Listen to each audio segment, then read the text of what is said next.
Minasan konnichiwa. O genki desu ka? Kyou wa bahasa na bahas ini dai nanaka no episode desu. Halo semuanya, apa kabar? Jumpa lagi di Bahasa na bahas ini episode ke-7. Hari ini kita masih akan membahas tentang partikel wa. Partikel wa dapat dipakai sebagai ungkapan pernyataan umum atau generik. Lalu, apa bedanya ya dengan partikel ga? Kalau partikel ga berfungsi membuat pernyataan yang terbatas pada apa yang dijadikan subjek dan sifatnya objektif. Misalnya, A adalah X, tidak ada implikasi lain. Sedangkan partikel wa berfungsi membuat pernyataan dengan asumsi bahwa si pendengar sudah tahu mengenai topik yang akan diangkat oleh pembicara dan sifatnya subjektif. Contohnya adalah kalimat berikut ini. Ringo wa kudamono desu. Sora wa aoi. Hana ga utsukushii.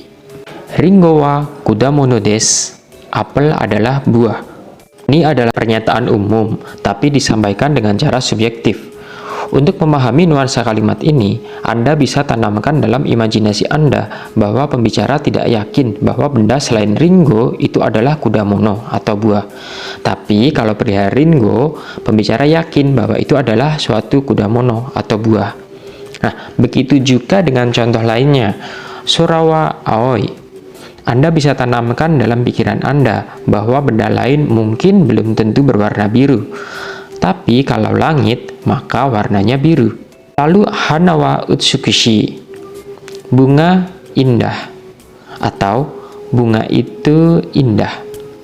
Kita bisa tahu bahwa pembicara bermaksud mengatakan bahwa selain bunga belum tentu indah.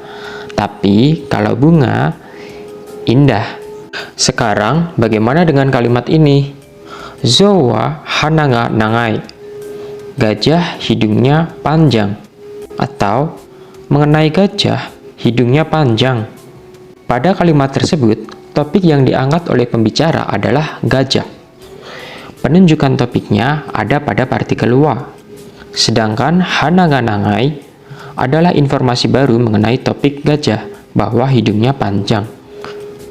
Memahami nuansa kalimat ini, Anda bisa imajinasikan bahwa kalimat ini merupakan awal dari sebuah pembicaraan yang panjang tentang gajah, atau bagian dari suatu pembicaraan tentang gajah. Bedakan dengan kalimat zo no hana ga nagai.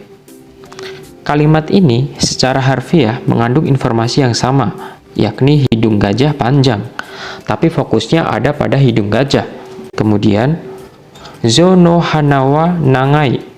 Pada kalimat ini, topiknya adalah bukan gajah, melainkan hidung gajah. Sudah jelas ya? Kemudian, partikel wa juga dapat digunakan dalam pertanyaan, tetapi hanya jika kata tanyanya diletakkan setelah partikel wa. Bedakan dengan partikel ga. Contohnya, byoin wa doko desu ka? Rumah sakit di mana?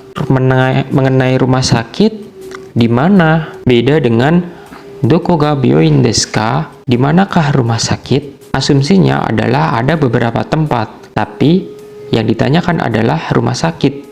Doko ga byoin desu ka? Di manakah rumah sakit? Partikel wa juga digunakan sebagai penanda perbedaan atau kontras. Contohnya, kyou wa ikimasu. Saya akan pergi hari ini, bukan besok atau hari lainnya. Perhatikan bahwa partikel wa menandakan bahwa si pembicara akan pergi hari ini dan bukan besok atau lusa. Itulah salah satu bentuk fungsi penanda perbedaan atau kontras, menegaskan bahwa dari semua pilihan skenario yang ada, A adalah yang dibicarakan. Kyou wa ikimasu. Jadi pembicara akan pergi hari ini. Cukup jelas ya.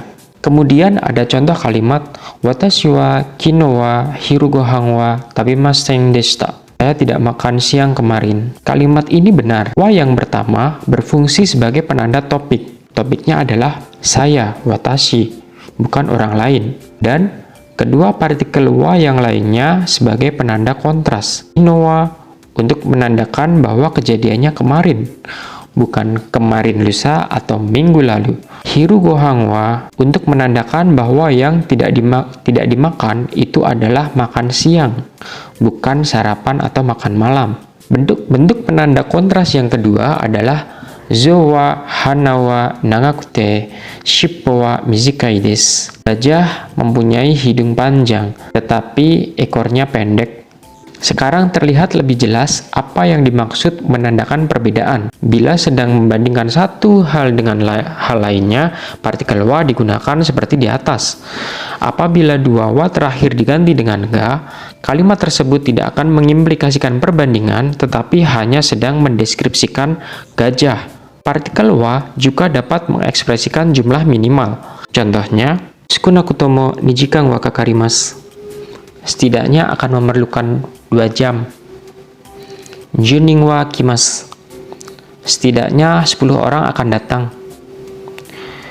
Gyunyu kurai wa katte kudasai. Setidaknya tolong membelikan aku susu. Setidaknya tolong belilah susu. Nah, itu tadi adalah pembahasan mengenai partikel wa dalam bahasa Jepang. Bagaimana teman-teman? Apakah sudah paham semuanya? Bila belum paham, tidak masalah. Nanti seiring dengan belajar bahasa Jepang, teman-teman akan memahami perbedaan antara partikel wa dengan partikel ga. Semangat ya belajarnya. Jangan lupa untuk like dan subscribe channel Bahas Sana Bahas Sini, karena bahasa yang ada di luar sana akan kita bahas di sini. Sekian, arigatou gozaimasu. Semoga bermanfaat. Bye-bye.